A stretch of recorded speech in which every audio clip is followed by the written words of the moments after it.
Gary Barnes was a regular military veteran enjoying a quiet retired life until one day he answered the phone to a woman he'd never met. What the woman had to say was truly remarkable, and indeed it turned his life upside down. Then, soon after the call, the pair met up, and before Gary knew it, he had an invitation for Christmas. Hello, wonderful people. I'm Jamie Buck from WonderBot, and here is... This sailor swore to never have kids, but 50 years on a stranger gave him a photo of his grandson. Before we begin, make sure you smash the like button, subscribe to our channel, and click the notification bell for more amazing videos.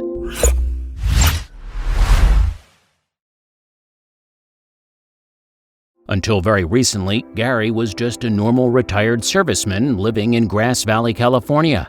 Aged 78, he had been spending most of his golden years simply relaxing on his porch, and he particularly enjoyed observing the deer around his house. In his youth, Gary had fought in the Vietnam War, and it wasn't until sometime later he met his wife, Carol. Since then, the couple's marriage has endured, although they've never had any children together. Meanwhile, although Gary has previously struggled somewhat with his health, it turned out he was destined to keep going. One possible reason for that longevity is something huge which happened to him towards the end of 2017. At least, that's when Gary believes, and who are we to argue? It all started with a phone call with an unfamiliar woman, and what she said to him changed his life forever. The woman had, you see, been trying to track Gary down for a very special reason indeed. The woman's name is Olivia Robles, and although she had never met Gary before, she certainly had good reason to get in touch with him. That's because Olivia was nearing the conclusion of a deeply felt personal research project, and she was hopeful, indeed perhaps by now even convinced, that Gary was the man she'd been searching for. The project in question concerned Olivia's ancestry. Olivia was 50 years old, but she had never known the identity of her biological father. In fact, she was 10 years old before she'd discovered that the stepfather who, along with her mom, had cared for her was not her birth dad. Olivia came into the world in the Philippines back in 1967, and several years later, her mom and her stepdad relocated to the U.S. However, it wasn't until 2014 that she decided to send her DNA to Ancestry.com to find out more about her family tree. Then, Olivia was told by the genealogy company that her DNA had proved to be very similar to that of a woman in Alabama. The woman's name is Diana Barnes, and she's the cousin of Gary Barnes. And the connection was made possible because Diana, too, had sent her DNA to Ancestry.com earlier that same year. Knowing that her DNA was quite like Diana's, but clearly also realizing that she might be onto something, Olivia decided to contact the Alabama woman. She was hoping that Diana might be able to provide some key information about her own background, and she certainly wasn't disappointed in that respect either. The woman subsequently spoke a few times, and it didn't take long for Olivia to realize that Diana might well hold the key to her past.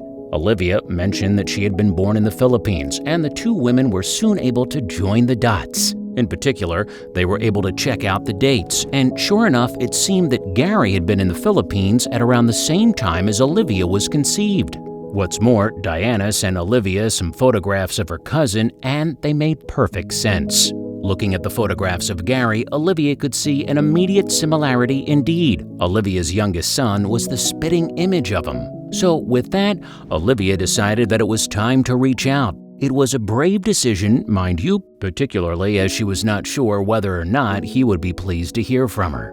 I was really nervous at first, Olivia told the Union. I didn't know how he would react. Still, she went ahead with the call nevertheless. She dialed Gary's number for the first time and waited to hear his voice. Perhaps worried that her first phone call might be awkward or even unwelcome, Olivia was, though understandably, apprehensive.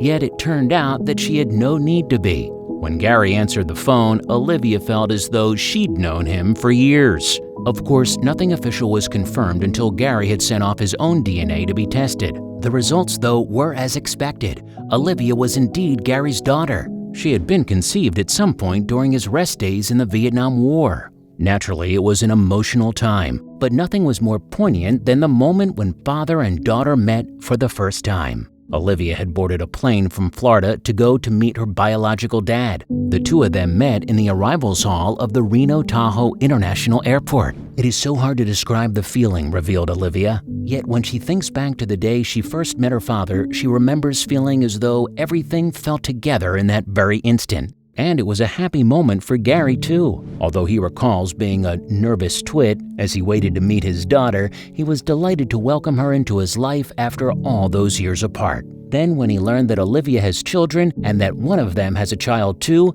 he was overwhelmed. "I went from nothing to a great-grandfather," he told the Union. "It is such a blessing." The father and daughter then quickly decided that Gary should fly to Florida over Christmas so that he could meet the rest of the family he had never even realized existed. "It just all fell together," said Olivia, who had identified her father after 40 years of wondering whom he might be. She described the feeling as though she had finally recovered that missing piece of the puzzle. Olivia's mom had had an inkling that her daughter would find her dad one day, and she was right. Perhaps some things in life really are worth waiting for.